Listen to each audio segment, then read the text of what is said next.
జై శ్రీరామ్. 40 చరణాలు, కేవలం 40 చరణాలు. కానీ ఇందులోని శక్తి అనంతం. భయం వేస్తే గుర్తుకు వచ్చే రక్షరేఖ, కష్టం వస్తే ధైర్యమిచ్చే టానిక్ మన హనుమాన్ చాలీసా. అయితే ఇది కేవలం భక్తితో రాసిన కీర్తన మాత్రమేనా, లేక ఇందులో మోడర్న్ సైన్స్ ఏమైనా దాగి ఉందా? 16వ శతాబ్దంలోనే సూర్యుడికి భూమికి మధ్య ఉన్న దూరాన్ని తులసీదాసు ఎలా లెక్కగట్టారు? అసలు జైలు గోడల మధ్య ఈ అద్భుతం ఎలా పుట్టింది? ఈరోజు మన బియాండ్ పాజిటివ్ ఛానల్లో హనుమాన్ చాలీసా వెనక ఉన్నటువంటి, మనకి తెలియనటువంటి రోమాలు నిక్కబొడుచుకునే నిజాలు తెలుసుకుందాం. ఇక కథ 16వ శతాబ్దానికి వెళ్తుంది. అప్పటి మొఘల్ చక్రవర్తి అయిన అక్బర్ గోస్వామి తులసీదాస్ గారి గురించి విన్నాడు. ఆయనని పిలిపించి శ్రీరాముడిని చూపించు, లేదా ఏదైనా అద్భుతం చెయ్యి అని ఆదేశించాడు.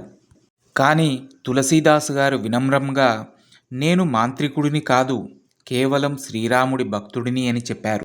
ఈ సమాధానం నచ్చని అక్బర్ ఆయనని ఫతేపూర్ సిక్రీలోని జైలులో బంధించారు. అక్కడ జైలు గోడల మధ్య ఒంటరితనం, భవిష్యత్తు ఏమిటో తెలియని ఆందోళన. కానీ తులసీదాస్ గారు కుమిలిపోలేదు. ఆయన తన భక్తిని రచనగా మార్చారు. ఆ జైలు గోడల మధ్యలో కూర్చుని హనుమంతుడిని తలుచుకుంటూ రాసిన ఆ 40 అద్భుత చరణాలే శ్రీ హనుమాన్ చాలీసా. కథనం ప్రకారం ఆయన ఇది రాసి పూర్తి చేయగానే వేల సంఖ్యలో కోతులు అక్బర్ కోటపై దండెత్తాయట. సైన్యం కూడా వాటిని ఆపలేకపోయింది. అప్పుడు అక్బర్కి అర్థమైంది, తాను బంధించింది సామాన్యుణ్ణి కాదు అని. అసలు ట్విస్టు ఇక్కడే ఉంది. భక్తిలో సైన్స్ ఉండదు అని అనుకునేవారికి ఈ చరణం ఒక సమాధానం. హనుమాన్ చాలీసాలోని 18వ చౌపాయిని గమనించండి. యుగ సహస్ర యోజన పరభాను లీలోత్యాహి మధుర ఫలజాను. చిన్నప్పుడు హనుమంతుడు సూర్యుడిని పండు అనుకుని తినడానికి సూర్యుడి దగ్గరికి ఎగిరాడని మనకు తెలుసు. కానీ ఎంత దూరం ఎగిరాడు? తులసీదాసు గారు ఈ చరణంలో రాసిన పదాలను డీకోడ్ చేస్తే మైండ్ బ్లోయింగ్ నిజాలు బయటపడతాయి.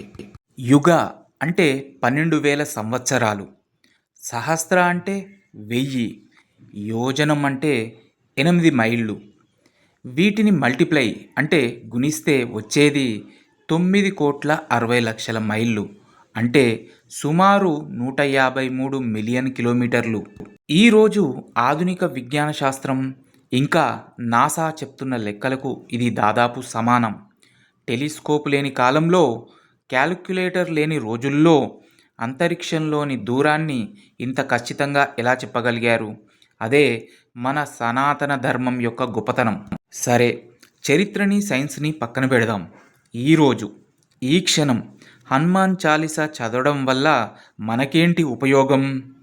ఇది కేవలం పూజా గదిలో చదువుకునే కీర్తనో లేక మంత్రమో కాదు. ఇది ఒక సైకలాజికల్ బూస్టర్.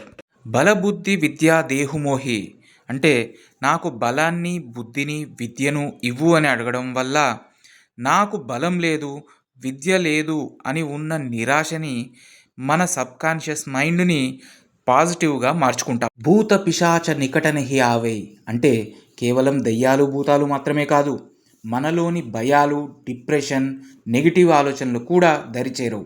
ఆంజనేయుడు నిజమైన మేనేజ్మెంట్ గురువు. ఆయన చెప్పిన పనిని చెప్పినట్టు చేయడమే కాదు, లంకను కాల్చి శత్రువుల బలం తగ్గించి సీత జాడ తెలుసుకుని వచ్చాడు. ఆ విల్ పవర్ అంటే కార్యసాధక శక్తి ఈ హనుమాన్ చాలీసా చదివే ప్రతి ఒక్కరిలో మేల్కొంటుంది. మిత్రులారా, హనుమాన్ చాలీసా ఒక అద్భుతమైన శక్తి. ఇది మనకి మన పూర్వీకులు ఇచ్చిన అద్భుతమైన వరం. సైన్స్ అయినా స్పిరిచువాలిటీ అయినా గమ్యం ఒకటే. రేపు ఉదయం మీరు హనుమాన్ చాలీసా చదువుతున్నా లేదా వింటున్నా కానీ హనుమాన్ చాలీసా ఇస్తున్న వైబ్రేషన్స్ ఫీల్ అవ్వండి. మీ జీవితంలో హనుమాన్ చాలీసా వల్ల జరిగిన ఏదైనా అనుభవం ఉంటే కింద కామెంట్స్లో మాతో పంచుకోండి. సనాతన ధర్మం యొక్క గొప్పతనాన్ని అందరికీ చాటి చెప్పే మన బియాండ్ పాజిటివ్ ఛానల్ని తప్పకుండా సబ్స్క్రైబ్ చేసుకోండి. ధర్మో రక్షతి రక్షితః. జై శ్రీరామ్, జై హనుమాన్.